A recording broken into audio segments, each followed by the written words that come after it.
మీ ఎలాంటి వ్యాపార ప్రకటనలకైనా వెంటనే మా ఛానల్ సంప్రదించండి. నమస్తే. ఈరోజు మన స్టూడియోలో ప్రముఖ ఆధ్యాత్మికవేత్త, జ్యోతిష్య వాస్తు పండితులు, లలితాదేవి ఉపాసకులు బ్రహ్మశ్రీ నానాజీ పట్నాయక్ గారు ఉన్నారు. సో గురువుగారితో మాట్లాడేద్దాం. నమస్కారం గురుగారు. శ్రీమాత్రే నమః. సో సెప్టెంబర్ మాసం విశేషంగా మకర రాశి వారికి ఏ విధంగా కలిసి రాబోతుంది? ఈ మాసం పాజిటివ్గా ఉంటుందంటారా, నెగిటివ్గా ఉంటుందంటారా? చంద్రగ్రహణం తాలూకు ఇంపాక్ట్ ఎంతవరకు ఉంటుందంటారు? ఎలాంటి జాగ్రత్తలు తీసుకోవాలి? వీళ్ళు మెయిన్గా ఫైనాన్షియల్ విషయాల్లో జాగ్రత్తగా ఉండాలండి. ఎందుకంటే ధనస్థానంలో చంద్రగ్రహణం. అందుకని నేను నన్ను అడిగితే నేనేం చెప్తానంటే, చంద్రగ్రహణం ఉన్న సమయంలో లలితా అమ్మవారి యొక్క నామాల్లో ఓం సంపత్కరీ సమారూఢ సింధుర వ్రజసేవితాయే నమః, లేదా ఓం ధర్మాధ్యక్ష ధనాధ్యక్ష ధనధాన్య వివర్ధనీయ నమః. The best remedy.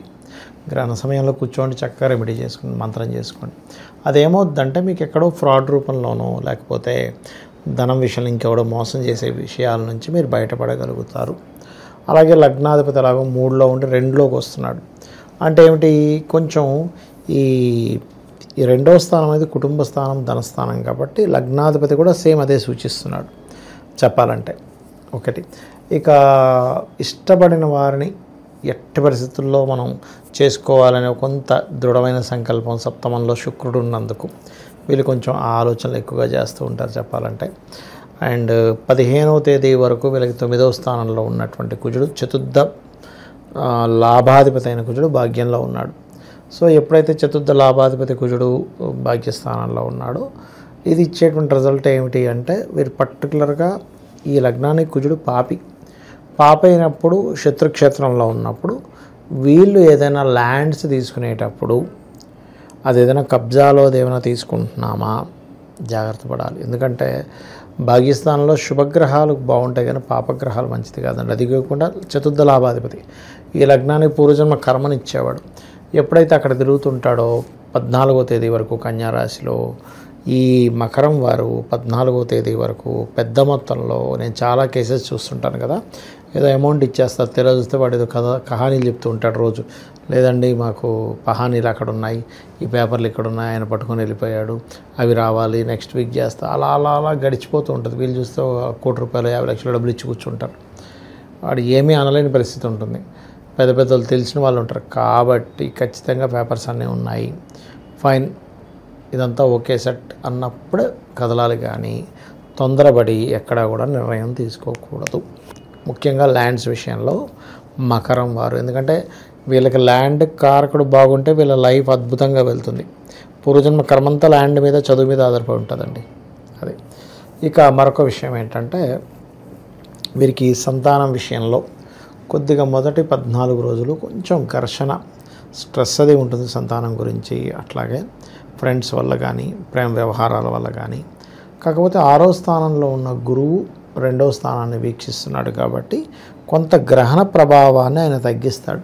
కాకపోతే లోన్స్ రావడానికి కూడా అనుకూలిస్తాడు. అక్కడ 6లో ఉండే గ్రహం ఏదైనా లోన్స్ ఇస్తుంది. అంటే పెద్ద మొత్తంలో ఏదైనా బిజినెస్ లోన్స్ కోసం మనం ప్రయత్నం చేస్తున్నాము, ఖచ్చితంగా అక్కడ దాని పాజిటివ్నెస్ అనేటువంటిది అది చూపిస్తుంది. అందులో ఎటువంటి సందేహం లేదు. ఇక అలాగే వివాహ సంబంధించిన విషయాలు కొంత పాజిటివ్గా ముందుకు వెళ్ళడం. సప్తమంలో శుక్రుడు కదా, దూరపు సంబంధాలు కుదరడము, చూడడానికి కొంచెం మంచి, అంటే మనకి చూడండి ఒక్కోసారి సంబంధాలు, అరే ఇంత అందంగా ఉంది ఏంటి, ఇంత అందంగా ఉన్నాడేంటి అబ్బాయి అని, అలా కొంచెం ఈ అందానికి ప్రాముఖ్యత కలిగేటువంటి వాళ్ళకి ఇది ఒక, అంటే కొంతమంది ఓన్లీ అందానికే ఇస్తారు. నేను మొన్న ఒక రోజు ఇలాగ ఒక అబ్బాయిని అడిగా, బాబు నువ్వు మంచి మనసున్న అమ్మాయిని చేసుకుంటావు, అందమే అన్నాడు. ఇదేమిటి అంటే, సార్ మనసు ఎలా ఉంటుంది మనకు కనబడదు, అందమైతే కనిపిస్తుందిగా బయటికి, మన కళ్ళకు కనబడుతుందా లేదా, నేను ఎంజాయ్ చేస్తాను లేదా అంతే అన్నాడు. అదేంటే మరి మంచి మనసుదేముంది సార్ అంటున్నాడు. అంటే ఒక్కొక్క టేస్ట్ ఒకలా ఉంటుంది అంటున్నాను నేను మీకు. అంటే ఆ అబ్బాయి దృష్టిలో ఏంటంటే కనబడదు కదా, మనం ఎట్లా జడ్జి చేస్తాం, కనబడేది అందమే కదా అని. అలాగే దూరపు సంబంధాలు, తల్లి తరపు సంబంధాలు, కళారంగాల్లో ఉండేటువంటి వాళ్ళ సంబంధాలు కుదరడం, ఇట్లాంటివి ఎక్కువగా చూపిస్తున్నాయి. కాకపోతే కొంచెం ఆల్రెడీ వివాహమైనటువంటి వారికి శుక్రుడు ఎప్పుడైతే చంద్రరాశిలో ఉన్నాడో కొంచెం అత్తాకోడళ్ళ మధ్యన చిన్న చిన్న డిస్ప్యూట్స్ ఇలాంటివి కొద్దిగా వీళ్ళు చూడాల్సి వస్తూ ఉంటుంది. ఆరోగ్యపరంగా ఎలా ఉంటుంది? ఆరోగ్యపరంగాను కొంచెం లాంగ్ జర్నీ చేసేటప్పుడు, ఆరోగ్యపరంగా అంటే కొంచెం ఫ్యాటీ లివర్, కొంచెం అంటే ఈ ఎక్కువ ఫ్యాట్ ఐటమ్స్ తినేవారు కొంచెం జాగ్రత్తగా ఉంటే సరిపోతుంది. పెద్ద ఇబ్బంది ఏం కాదు, కొంచెం జాగ్రత్తగా ఉండాలి.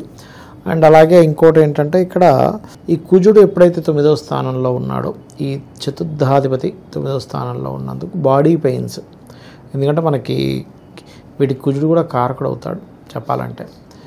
అండ్ 14వ తేదీ దాటిన తర్వాత మాత్రం ఆఫర్స్ వస్తాయి కొత్త కొత్త భూములు తీసుకోవడానికి. అది ఆ టైంలో కొంచెం చూసుకొని తీసుకోవాలి వీళ్ళు ప్రధానంగా. ఇక 15వ తేదీ బుధుడు మారుతున్నాడు, 17వ తేదీ రవి మారుతున్నందుకు కొంచెం హైయర్ ఎడ్యుకేషన్ విషయంలో అనుకూలత, అంటే ఎప్పటి నుంచో పలానా కాలేజీలో సీట్ రావాలి, లేకపోతే పలానా కోర్స్ చేద్దాం అనుకున్న, పలానా పిహెచ్డి రిలేటెడ్ సంబంధించిన విషయంలో నాకు అనుకూలత, లేదా పలానా మాస్టర్ నాకు గైడ్ చేస్తే బాగున్ను, లేదా బ్యాంక్ నుంచి ఓడీస్ రావడానికి 15 నుంచి చాలా బాగుంటుంది చెప్పాలి. కూడా వెళ్ళొచ్చు అంటారు. వెళ్ళొచ్చు. అండ్ అబ్రాడ్లోనే మామూలు ఇక్కడైనా అబ్రాడ్లోనైనా ఒక జాబ్ కాకుండా రెండు జాబులు చేస్తూ ఉంటారు. అటువంటి వాటికి కూడా 15 తర్వాత నుంచి అనుకూలత ఉంది అని చెప్పచ్చు మనం. అదొకటి ఉంది. అండ్ తండ్రి యొక్క బిజినెస్ని వీళ్ళు డెవలప్ చేయడము, తండ్రి యొక్క బిజినెస్ వీళ్ళకి రావడము, ఇవి సెకండ్ వీక్ తర్వాత 3rd and 4th వీక్ నుంచి అనుకూలత ఉంటుంది. ఎందుకంటే 9వ స్థానంలో బుధాదిత్య యోగం ఉంది కదండి. ఎప్పుడైతే బుధుడు ఆదిత్యుడు కలిసి కోణంలో ఉంటారో ఇదొక యోగం.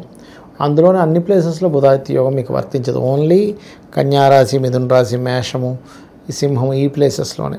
కాబట్టి ఇక్కడ యోగిస్తుందని చెప్పుకోవచ్చు మనం. నిరుద్యోగులకి అలాగే కొత్తగా ఎవరైనా వ్యాపారం ప్రారంభించాలి అనుకున్న వాళ్ళకి ఏదైనా సూచన ఉందా? మకరం వారు ఇప్పుడున్న కండిషన్ పరంగా చూసుకుంటే వీళ్ళకి ఏంటంటే ఉద్యోగంలో కొంత స్ట్రెస్ అనేటువంటిది వెంటాడుతుంటుంది. వీళ్ళకి కొత్త ఉద్యోగాలు వస్తాయి, రావని కాదు. కాకపోతే ఏంటంటే కొంచెం నైట్ డ్యూటీస్ ఎక్కువగా రావడం, ఇటువంటివి ఎక్కువ కనిపిస్తున్నాయి. ఎందుకంటే ఇక్కడ భాగ్యంలో కుజుడు ఉన్నాడు, మనకి 14వ తేదీ నుంచి దశమంలోకి వస్తాడు. సో దశమంలోకి వచ్చే కుజుడు ఏంటంటే వర్క్ స్ట్రెస్ని ఎక్కువ ఇస్తాడు, ఉద్యోగ అవకాశాలు ఇస్తాడు. ఉద్యోగం రాదని కాదు, ఖచ్చితంగా ఉద్యోగం వస్తుంది ఇక్కడ. ఎందుకంటే ఇక్కడ కాకపోతే కొన్నిసార్లు అంటే వర్క్ ఫ్రమ్ హోమ్, ఇంటి నుంచే చేసే ఉద్యోగాలు. ఎందుకంటే చతుర్థాధిపతి వచ్చి దశమంలో కూర్చుంటున్నాడు. చతుర్థం అంటే గృహం, దశమం అంటే వృత్తి. అలా చతుర్థాధిపతి దశమంలో కూర్చోవడము, దశమాధిపతి వెళ్ళి సప్తమ కేంద్రంలో కూర్చోవడము, ఇవన్నీ ఏం చేస్తాయంటే ఉద్యోగాన్ని ఇస్తూ ఇంట్లోనే ఉండే ఉద్యోగం, అందులో కాస్త ఎక్కువ ప్రెజర్ ఉండడం, ఆఫీస్కి వెళ్తే పొద్దున్న వెళ్తే సాయంత్రం అయిపోతే ఇదేంట్రా బాబు 24 గంటల ఉద్యోగంలోనే ఉన్నట్టున్నాను అనే ఫీలింగు, ఇలాంటివి కొంచెం తెప్పించి వర్క్ని ఎక్కువ ఇప్పిస్తాడు ఇక్కడ చెప్పాలంటే. సో ఇక ప్రజెంట్ ఉన్న గ్రహస్థితి బట్టి ఉన్న ప్రతికూలతలన్నీ తొలగిపోవాలంటే ఎలాంటి పరిహారాలు, దైవారాధన బాగా అవసరం ఉంటారు వీళ్ళకి? న్యాచురల్గా అమ్మవారి ఆరాధన అది బెస్ట్ అండి.